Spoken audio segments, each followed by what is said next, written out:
morning, it's September 20th here in Seoul, and I'm Peunji. We begin with these stories making the headlines at this hour, starting with President Yoon's trip to the Czech Republic. The leaders of South Korea and the Czech Republic met on Thursday and showed confidence that the legal issues surrounding the nuclear power plant project in Dukovany will be resolved. This comes after a Korean company was selected as the preferred bidder in July to build 2 nuclear power units there. Arirang TV had an exclusive interview with the Czech President, Petr Pavel, who highlighted cooperation between South Korea and the Czech Republic in fields such as nuclear energy and security. Israel launches airstrikes on southern Lebanon as the heightening conflict between Israel and the Lebanese armed group Hezbollah further raises tensions in the region. The much-anticipated summit between South Korea and the Czech Republic was held in Prague on Thursday, as President Yoon and President Petr Pavel discussed the Dukovany nuclear power plant project face-to-face. President Yoon called this a milestone, as the two leaders played down concerns over appeals for the Czech government's selection of Korea hydro and nuclear power. Our Kim Do-yeon has the details. The Dukovany nuclear power plant project took center stage during a summit on Thursday between South Korean President Yoon and Czech President Petr Pavel.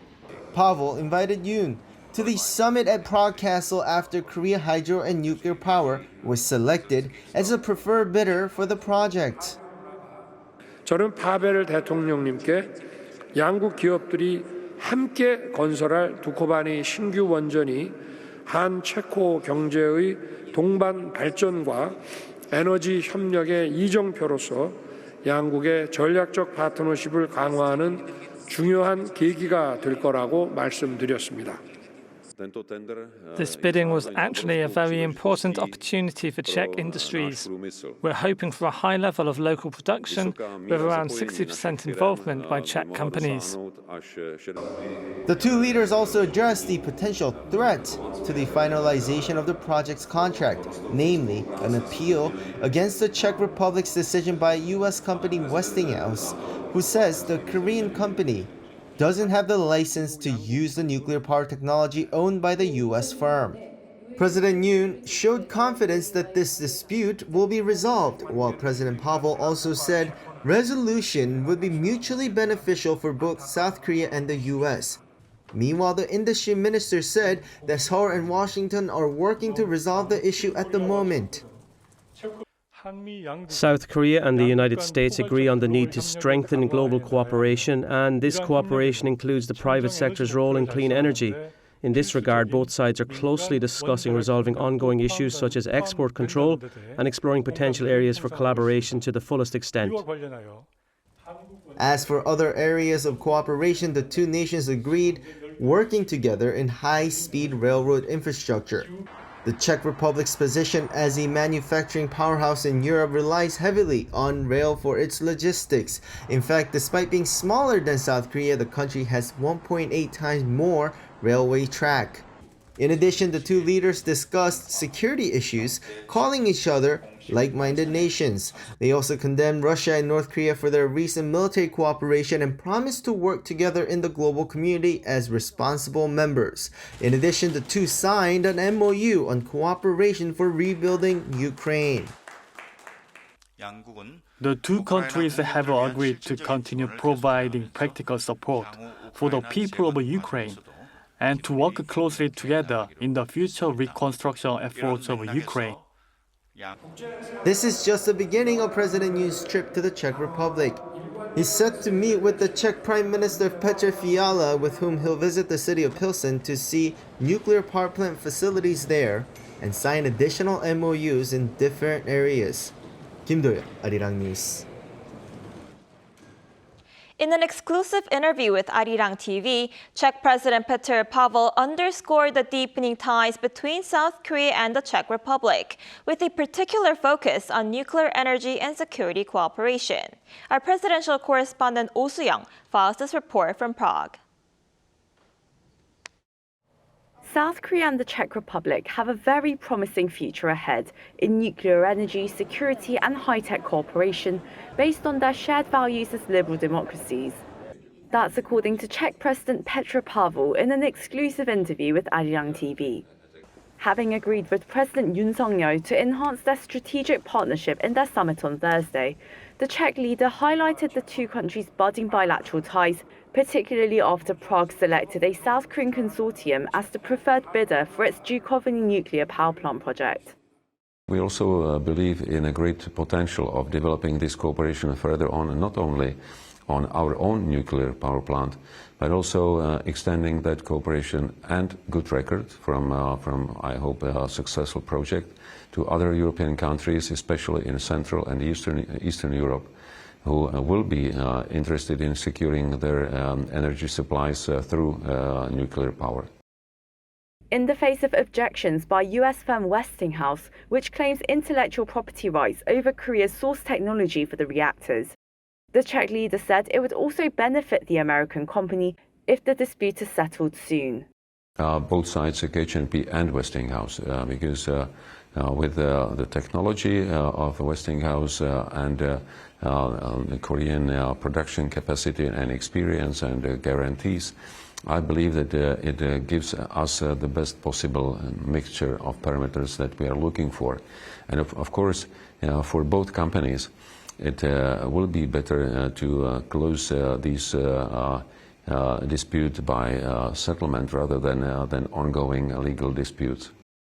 As the two countries look to broaden the horizons of bilateral cooperation beyond energy security, Pavel also highlighted key strategic industries such as ICT, artificial intelligence, high-speed rail and transport grids, along with space technology.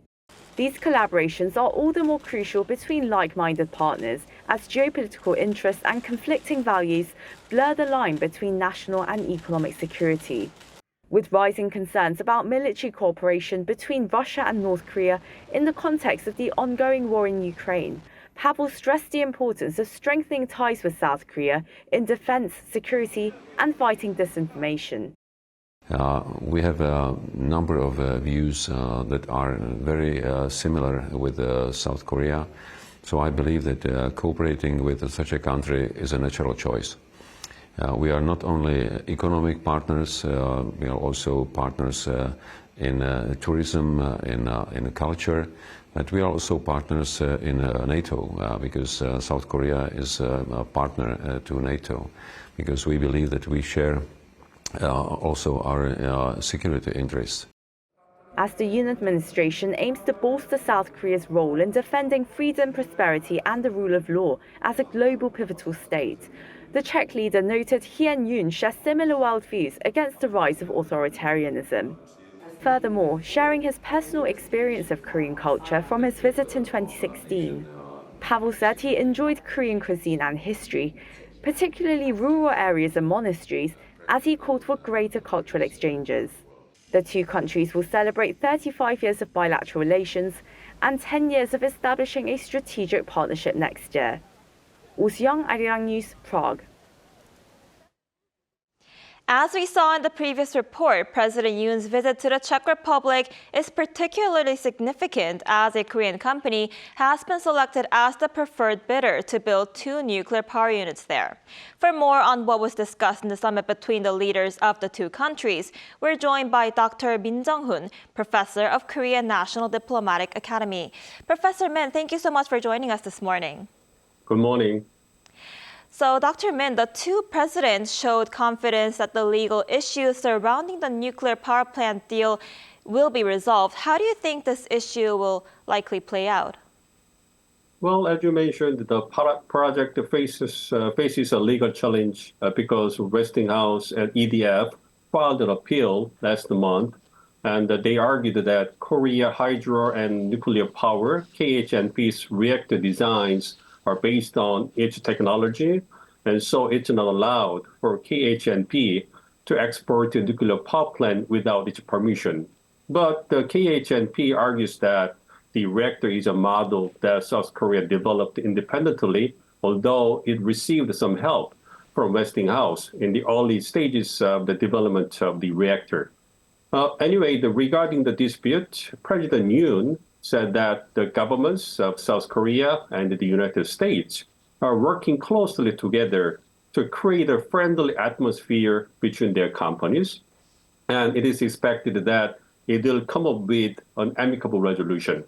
And he also said that there is no need to worry about the nuclear power plant business because under the strong ROK-US alliance, there is enough consensus about the need for cooperation in nuclear power between the two countries.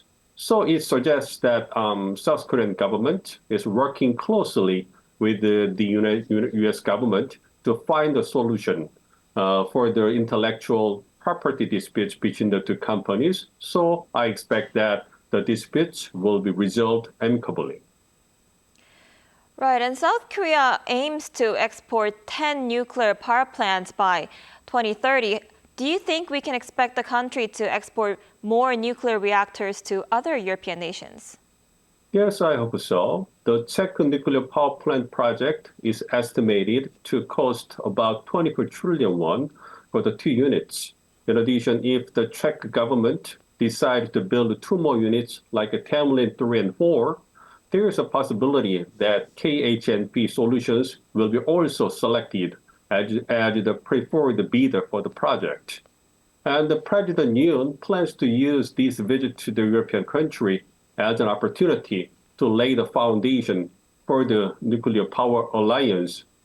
So the many industry, academia, and the research and development representatives from the nuclear power industry come with President Yoon this time, and they will discuss with their counterparts about cooperation measures across all stages of the nuclear power ecosystem, including nuclear power plant design, operation, and the nuclear field radioactive waste management.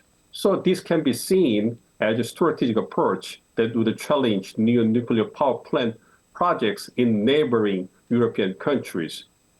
South Korean government is actively pursuing nuclear power plant exports. For example, when President Yoon visited Washington, D.C. in July to attend the NATO summit, he had separate bilateral summit meetings with the leaders of major European countries, including the Czech Republic, the Netherlands, Sweden, and Finland, and they discussed cooperation about new nuclear power plants. So I think that South Korea is just entering European nuclear power plant market, and I believe that it will be able to export the nuclear reactors to other European countries based on its price competitiveness and technological capabilities. And another key issue that was discussed in the summit was security, as South Korea seeks to ramp up security ties not just with the Czech Republic, but also with other NATO member states, especially amid concerns on North Korea's cooperation with Russia. Do you think President Yoon's visit would create an opportunity for South Korea to strengthen security ties with other European countries? Yes, I think so. The ongoing Ukraine war clearly shows that Russia is the immediate security threat to the European countries. And they are also worried about the military cooperation between North Korea and Russia, because North Korea is providing ammunition and other military weapons to Russia. So they are eager to work together with South Korea and other Indo-Pacific countries in order to effectively cope with the illegal military and economic cooperation between North Korea and Russia. And I think that's why South Korea has been invited to the NATO summit for the 3 years in a row. And enhancing security cooperation between NATO and Indo-Pacific countries, including South Korea, shows that global security environment is changing. Specifically, is getting more connected to each other. So, and European countries perceive that they can be safer and stronger when it stands with like-minded partners in order to defend the rules-based international order. So they are willing to work with their Indo-Pacific partners like South Korea. So I think the President Yoon's visit to the Czech Republic this time provides South Korea and European countries with an opportunity to improve their security cooperation. Right, and the two presidents also agreed to work together to help rebuild Ukraine. What's your take on this? Well, it's not still clear when the Ukraine war is over, but I think that it's about time to prepare for rebuilding Ukraine after the war. All parties in the war, like Russia, Ukraine, NATO countries, including the United States, feel fatigue because the war is prolonged for such a long time. So I think that they are trying to find an exit to end the war. And I think that the upcoming U.S. presidential election in this November will be an important turning point for the war. And so anyway, the South Korea needed to work closely together with European countries to support the Ukraine in order to play an active role in rebuilding Ukraine later and deepen its economic ties with the European partners. Indeed, Dr. Min, thank you so much for your time this morning. We appreciate it. Thank you.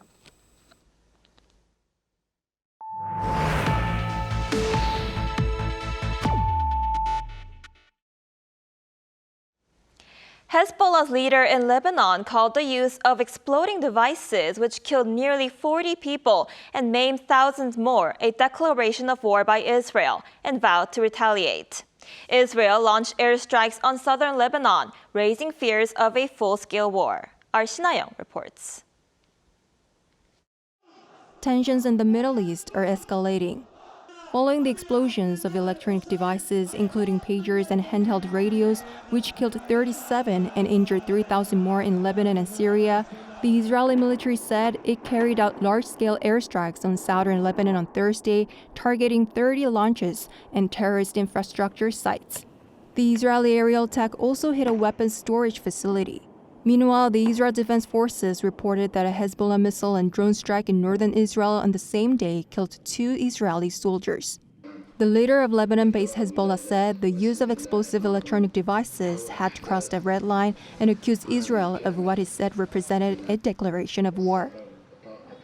The enemy violated, through this attack, all the regulations, laws, and red lines. Israel hasn't made an official statement regarding the explosions, but has tacitly acknowledged its role by declaring it will continue military attacks on Hezbollah. Over the past several days, we have held a series of important discussions. This is a new phase of the war. It includes opportunities, but also significant risks. Hezbollah feels that it is being persecuted, and the sequence of military and defense actions will continue. The U.S., meanwhile, emphasized the need for diplomatic solutions while reaffirming that there will be no change to its military posture in the Middle East. We are committed to the defense of Israel against terrorist organizations. That includes Hamas, it includes Hezbollah, includes other Iranian proxies. We will continue to stand by Israel's right to defend itself. But we don't want to see any party escalate this conflict, period. We believe ultimately that the best way to lessen tensions in the region is through diplomatic means. Amid fears of wider war, the UN Security Council is scheduled to meet on Friday to discuss the recent mass explosions. Shinayong, Arirang News. Major indexes on Wall Street closed at an all-time high on Thursday, thanks to revived optimism due to the U.S. Fed's jumbo cut of its benchmark interest rate the day before. Major tech stocks, including Apple and Nvidia, rebounded after a recent decline in its stock prices. Our Lee Seung-jae has more. Wall Street rebounded on Thursday with major stock indexes on the New York Stock Exchange closing at all-time highs amid revived optimism due to the recent rate cut by the U.S. Federal Reserve. The Dow Jones Industrial Average closed at 42,025.19, up over 522 points or 1.26% from the previous day. The index closed above the 42,000 mark for the first time ever, recording a new all-time high. The S&P 500 also set a new all-time high closing figure, climbing 95.38 points, or 1.70%, to close at 5,713.64. The tech-heavy Nasdaq also saw its index soar, up more than 2.5% from the previous trading session, to close above 18,000. After the U.S. Fed cut its benchmark interest rates by 50 basis points on Wednesday, the rally was centered around large tech stock due to revived market optimism. Major tech stocks which recently struggled rebounded nicely on the day. Apple, the largest U.S. company by market cap, closed at $228.87, up 3.71% from the previous trading session. Semiconductor giant Nvidia also soared on the day, up nearly 4% to $117.87. Tesla enjoyed massive gains, climbing over 7% on the close of trading. The recent Wall Street rally also comes on the back of new unemployment figures, which fell to the lowest level in 4 months, easing concerns of a sharp economic downturn. 이승재, Arirang News.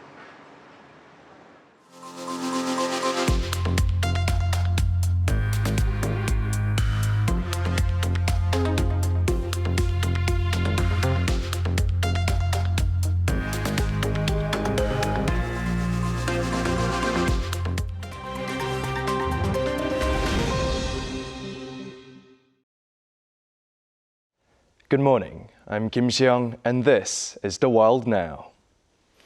The European Commission President Ursula von der Leyen announced on Thursday 160 million euros, or nearly $180 million in aid for Ukraine, most of which will come from frozen Russian assets in the EU. Renewables, and these 100 million euros come from the proceeds of the immobilized Russian assets in the European Union. Because it is only right that Russia pays for the destruction it caused. We know that more is needed, so we must keep transferring part of the proceeds from immobilized Russian assets to Ukraine's energy resilience. Now, von der Leyen also said 60 million euros will go to Ukraine as humanitarian aid for shelters and heating, while the 100 million euros from Russian assets will be used for repair works and renewables. The European Commission President added that Russia has crippled about 9 gigawatts of Ukraine's energy infrastructure in nuclear, thermal and hydropower, saying that they aim to restore 2.5 gigawatts of capacity, which is 15% of Ukraine's needs.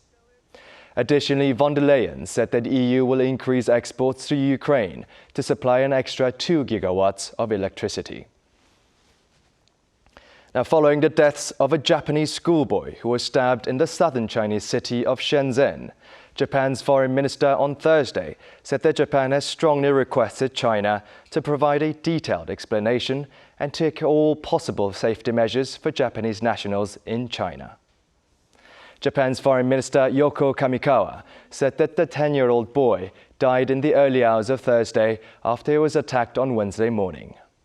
The victim was on his way to school at about 8 a.m. local time in Shenzhen when he was stabbed by a 44-year-old assailant whose surname has been identified as Zong.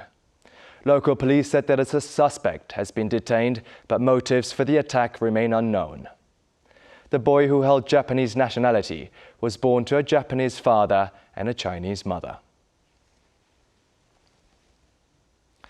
Peru, which has been suffering from large wildfires since July, said on Thursday that almost 90% of the fires are under control or extinguished.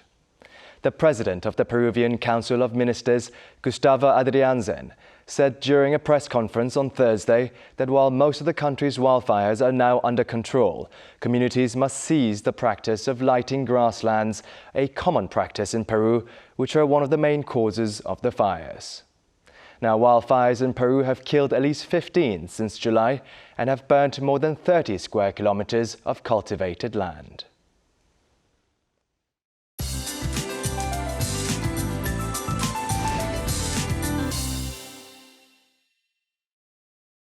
Good morning.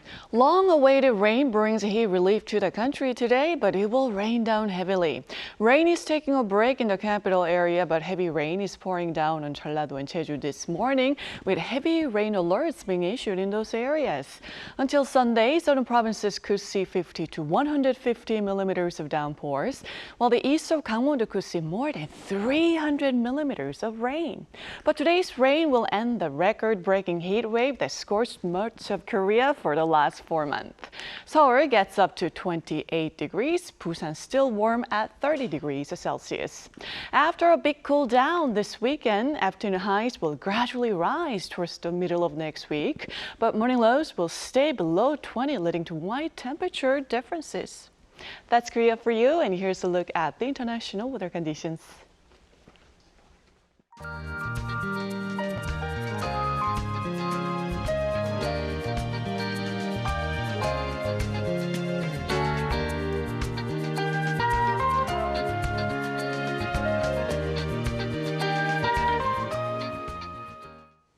That wraps up today's New Day at Arirang. Thanks for watching, but do stay with us for the full version of Arirang TV's exclusive interview with the President of the Czech Republic coming up next.